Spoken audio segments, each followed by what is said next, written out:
তখনকার সময় একটি প্রেক্ষাপট ছিল যে বাংলাদেশ টিম সাফ ফুটবলে অংশগ্রহণ করা মানেই হচ্ছে ফাইনাল খেলা, যেটি বর্তমানে নাই। ডক্টর যে সামির দালভি ছিলেন মুম্বাইয়ের, তিনি আপনার মানে অপারেশন করার পরে তিনি বলেছিলেন যে তোমার মিনিমাম মাঠে নামতে 1 বছর লাগবে।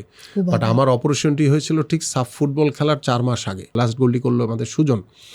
সেই গোলের মাধ্যমে বাংলাদেশ দল মানে প্রথমবারের মতো সাফ ফুটবল চ্যাম্পিয়ন হয়েছে। এবং আপনারা দেখেছেন তখনকার যে দর্শক ছিল ঢাকা স্টেডিয়ামের, মানে 10,000 দর্শক মনে হচ্ছে বাইরে ছিল, আর মাঠ তো পুরো উপচে পড়া ভিড় ছিল। 2003 এবং 2010 এই দুটো সালে আপনি আমাদের জন্য যেই আন্তর্জাতিক সম্মান বয়ে এনেছিলেন, আমি সাফ ফুটবল চ্যাম্পিয়নশিপের কথা বলছি, এবং সেই 2003-এ যদি আপনি ওই দুটো শট টাই ব্রেকারে আটকে না দিতেন তাহলে কিন্তু আমরা আসলে চ্যাম্পিয়ন হতে পারতাম না।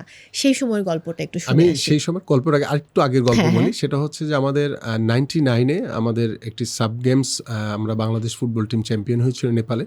তো তার ঠিক 1 মাস আগেই আমি একটা বড় ইনজুরিতে পড়ি হাতে, যার কারণে আমি সেই সাব গেমসে অংশগ্রহণ করতে পারিনি 99-এ। বাট তার আগে যেটি হয়েছিল সাব ফুটবল, হ্যাঁ 99-এর, সেটাতে আমরা ফাইনালে গিয়েও আমরা হেরে গিয়েছিলাম। তো তখনকার সময় একটি প্রেক্ষাপট ছিল যে বাংলাদেশ টিম সাফ ফুটবলে অংশগ্রহণ করা মানেই হচ্ছে ফাইনাল খেলা, যেটি বর্তমানে নাই।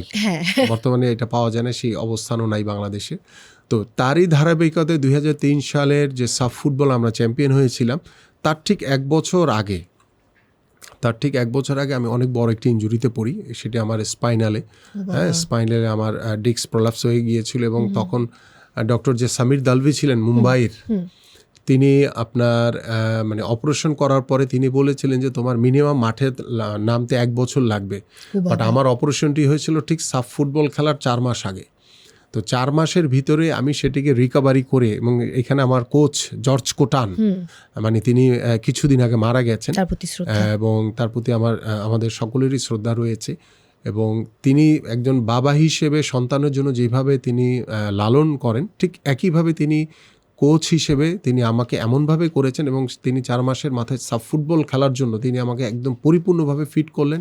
এবং আল্লাহরই রহমত যে সাফ ফুটবলে আমরা সেমিফাইনালে ইন্ডিয়াকে হারালাম, এবং ফাইনালে গিয়ে আমরা মালদ্বীপের সাথে আমরা 1 গোলে ড্র হলো। পরে একটি পেনাল্টি সেভ করলাম আমি। সেভ করার পরে তো ইনশাল্লাহ বাংলাদেশে যে বহুল কাঙ্ক্ষিত এবং লাস্ট গোলটি করলো আমাদের সুজন, সেই গোলের মাধ্যমে বাংলাদেশ দল মানে প্রথমবারের মতো সাফ ফুটবল চ্যাম্পিয়ন হয়েছে। এবং আপনারা দেখেছেন তখনকার যে দর্শক ছিল ঢাকা স্টেডিয়ামের, মানে 10,000 দর্শক মনে হচ্ছে বাইরে ছিল, আর মাঠ তো পুরো উপচে পড়া ভিড় ছিল। সেটি আসলে অভূতপূর্ব একটি মুহূর্ত ছিল আমাদের জন্য এবং বাংলাদেশের ফুটবলের জন্য। এবং তারই ধারাবাহিকতায় 2010 সালে সাব গেমস হয়েছিল ঢাকাতে। সেই সাব গেমসে আমরা বাংলাদেশ ফুটবল টিম আমরা গোল্ড মেডেল পেয়েছিলাম। তো এই যাবৎকালে আমাদের ফুটবলের যে সাফল্য, যদি 94-এর কথা বলেন, সেই মিয়ানমারে একটি 4 জাতি ফুটবল হয়েছে, সেখানে মনির মুন্না ভাই ক্যাপ্টেন ছিলেন। 99-এর সাব গেমস হয়েছিল, সেখানে আমাদের জুয়েল রানা ভাই ক্যাপ্টেন ছিলেন। 2003-এ সেটিতে আমাদের রজনীকান্ত বর্মন ক্যাপ্টেন ছিলেন। এবং 2010-এ যেটি আমি নিজে ক্যাপ্টেন ছিলাম। তো সব কিছু মিলে বাংলাদেশের ফুটবলের ইতিহাসে যত সাফল্য ছিল সেগুলি আমাদের হাত ধরে হয়েছে। এটি একটি বড় একটি প্রাপ্তি আমাদের।